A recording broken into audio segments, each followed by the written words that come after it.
So hey guys, this is Vaibhav, currently a second year MD student at VMMC in Safdarjung Hospital, Delhi. So कुछ दिन पहले मैंने एक short डाला था जिसमें मैंने top 5 medical colleges of India बताए थे। अब तुमने देखा नहीं है तो अपने काउंसलिंग से पहले देख लेना उसे। पर उसमें एक ना क्वेरी मुझे दिखाई दी कि है ना काफी लोग इस बात को लेके कंफ्यूज थे कि वीएमएमसी बेटर है, एमएमसी बेटर है। तो मैंने सोचा कि इस पे एक डिटेल्ड वीडियो बनानी चाहिए। तो ये एक अनबायस्ड कंपैरिजन वीडियो होने वाला है। मेरे क्या व्यूज थे, क्यों मैंने वीएमएमसी चुना, वो मैं पहले बता चुका हूँ, उसको मैं यहाँ पे कवर नहीं करूंगा। उसको अगर तुम्हें जानना है तो मैं लिंक तुम्हें डिस्क्रिप्शन में दे दूंगा, तुम देख सकते हो उसको। बट तुम्हें ये लगेगा कि यार तू तो वीएमएमसी से है, तू तो वीएमएमसी को ही प्रमोट करेगा, तो ऐसा नहीं है। मैं यहाँ पे तुम्हारे सामने फैक्ट्स रखूंगा, बाद में डिसीजन तुम्हारा है, तुम्हें किस कॉलेज को चूज करना है। ठीक है, तो यार सबसे पहले थोड़ा ओवरव्यू दे देता हूँ तुम्हें। तो वीएमएमसी का जो फुल फॉर्म है वो है वर्धमान महावीर मेडिकल कॉलेज, और ये तुम्हारी इंद्रप्रस्थ यूनिवर्सिटी के अंडर में आता है। वेयर एज जो मैमसी है उसका फुल फॉर्म है मौलाना आजाद मेडिकल कॉलेज, ये तुम्हारी दिल्ली यूनिवर्सिटी के अंडर में आता है। वीएमएमसी तुम्हारा साउथ दिल्ली में सिचुएटेड है, जबकि तुम्हारा जो मैमसी है वो तुम्हारा सेंट्रल दिल्ली में लोकेटेड है। वीएमएमसी के साथ जो एफिलेटेड हॉस्पिटल्स हैं वो है सफदरजंग हॉस्पिटल, एक ही इसका हॉस्पिटल है। जबकि जो मैमसी है उसके 3 हॉस्पिटल्स हैं, लोकनायक हॉस्पिटल, जीटीबी हॉस्पिटल और गुरु नानक देव आई सेंटर। अब सेकंड पॉइंट पे बात करते हैं जो कि है हमारा फीस एंड ब्रांड वैल्यू। तो जो फीस है वीएमएमसी की ट्यूशन फीस 50,000 पर ईयर है, और वेयर एज मैमसी की जो ट्यूशन फीस है वो 5,000 पर ईयर है।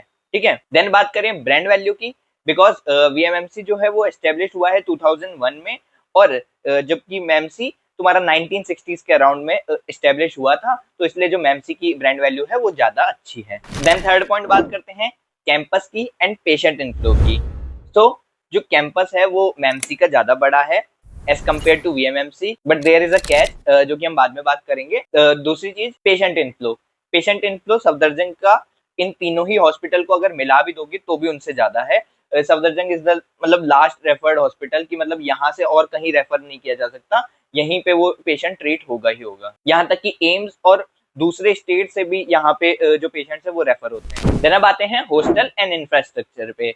तो जो इंफ्रास्ट्रक्चर है, बिकॉज वीएमएमसी लेट एस्टेब्लिश हुआ है तो उसका इंफ्रास्ट्रक्चर मॉडर्न है और मोर डेवलप्ड है। जबकि मैमसी बिकॉज पहले एस्टेब्लिश हुआ है तो उसका जो इंफ्रास्ट्रक्चर है वो लेस डेवलप्ड है और पुराना है। तो यही वो केस था मैं जो तुमसे कैंपस के बारे में बोल रहा था। तो campus is relatively newer in VMMC, and same चीज फिर हॉस्टल में भी रिफ्लेक्ट होती है।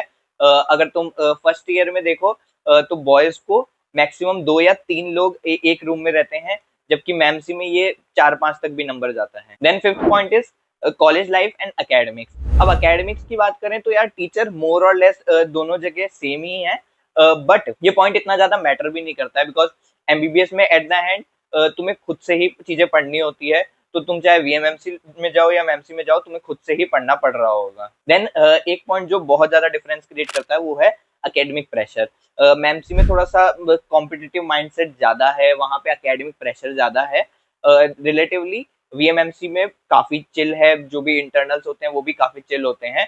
तो यहाँ पे एकेडमिक प्रेशर उतना नहीं है, एंड बिकॉज यहाँ पे एकेडमिक प्रेशर कम है तो यहाँ पे तुम्हें कॉलेज लाइफ को एंजॉय करने का, एक्स्ट्रा करिकुलर एक्टिविटीज करने का ज्यादा टाइम मिल जाएगा। लाइक स्पोर्ट्स वगैरह में तुम ज्यादा इन्वॉल्व हो सकते हो यहाँ पे एज कम्पेयर टू मैमसी। बट ऐसा कोई हार्ड एंड फास्ट रूल नहीं है, तो एंजॉय करने वाले लोग कहीं भी एंजॉय कर लेते हैं। Then last but very important point, PG and foreign exams. तो जो पीजी है उसमें आईपीयू के थ्रू सीट पाना ज्यादा आसान होता है as compare to DU, because IPU को थोड़ी ज्यादा सीट मिलती है। अभी तुम्हें इससे ज्यादा फर्क नहीं पड़ रहा होगा, बट ये चीज बाद में जाके बहुत मैटर करती है, बिकॉज तुम्हें अगर इजीली एक अच्छी ब्रांच की एक अच्छे कॉलेज में सीट मिल रही है तो उसमें क्या दिक्कत है। बाकी इन कॉन्ट्रास्ट अगर हम फॉरेन एग्जाम्स की बात करेंगे लाइक यूएसएमएलई, प्लैब, तो उसके लिए मैमसी ज्यादा बेटर है, बिकॉज उसका एल्यूमिनाई नेटवर्क स्ट्रॉन्ग है, उसकी जो ब्रांड वैल्यू है वो ज्यादा है, तो इसलिए फॉरेन एग्जाम्स में वो ज्यादा बेटर है। Then last point is what toppers generally choose. तो यार देखो ट्रेंड अगर तुम शुरुआत से देखोगे तो मैमसी को वीएमएमसी के ऊपर प्रेफर किया जाता है, बट लास्ट कुछ सालों में ट्रेंड चेंज हुआ है। जो ओपनिंग रैंक है लास्ट 2 साल की वो वीएमएमसी की ज्यादा बेटर है एज कम्पेयर टू मैमसी। तो इसका मतलब वीएमएमसी भी अपनी जो ब्रांड वैल्यू है वो एस्टेब्लिश कर रहा है। वीएमएमसी को जो टॉप रैंक्स हैं, जो ओपनिंग रैंक्स हैं, वो ज्यादा प्रेफर कर रही हैं ओवर मैमसी, maybe due to infrastructure और पीजी। बट देखते हैं इस साल ट्रेंड कैसा जाता है। देन लास्ट आ जाते हैं कि भैया तुम्हें क्या करना चाहिए। तो देखो मैं एक बिल्कुल समरी सा दे देता हूँ। कि अगर तुम इस कैटेगरी में फिल करते हो, तुम ये चीजें अगर अगर ये तुम्हारे लाइफ गोल्स हैं, तो तुम उसके अकॉर्डिंगली जा सकते हो। अगर तुम्हें फॉरेन यूनिवर्सिटीज में जाके पढ़ना है, फर्दर फॉरेन स्टडीज करनी है, तो एमसी तुम्हारे लिए बेटर ऑप्शन है। अगर तुम इंडिया में रह के ही पीजी करना चाहते हो और पीजी सीट इजीली पाना चाहते हो, तो वीएमएमसी तुम्हारे लिए बेटर ऑप्शन है। अगर तुम इंफ्रास्ट्रक्चर को अहमियत देते हो, तुम्हें हॉस्टल में थोड़ा प्राइवेट स्पेस चाहिए, तो तुम्हारे लिए वीएमएमसी बेटर ऑप्शन है। अगर तुम अकेडमिकली ओरिएंटेड हो, तुम्हें लगता है कि मैं उस प्रेशर में अच्छा परफॉर्म कर सकता हूँ, तो तुम्हारे लिए एमसी बेटर ऑप्शन है। अगर तुम चिल लाइफ चाहते हो, आसपास घूमना चाहते हो, तो बिकॉज साउथ दिल्ली में है वीएमएमसी, तो तुम्हारे लिए वीएमएमसी ज्यादा बेटर ऑप्शन है। देन लास्ट में, अगर तुम्हें ब्रांड वैल्यू से ज्यादा फर्क पड़ता है, तुम मौलानियन वाला टैग चाहते हो, तो तुम्हारे लिए एमसी बेटर ऑप्शन है। आई होप तुम्हारे डाउट सॉल्व हुए हो और तुम्हें क्लियर हुआ हो कि तुम्हें किस कॉलेज को प्रेफर करना है। सो यही था आज का वीडियो। मिलेंगे नेक्स्ट वीडियो में। Thanks for watching. जय हिंद, जय भारत।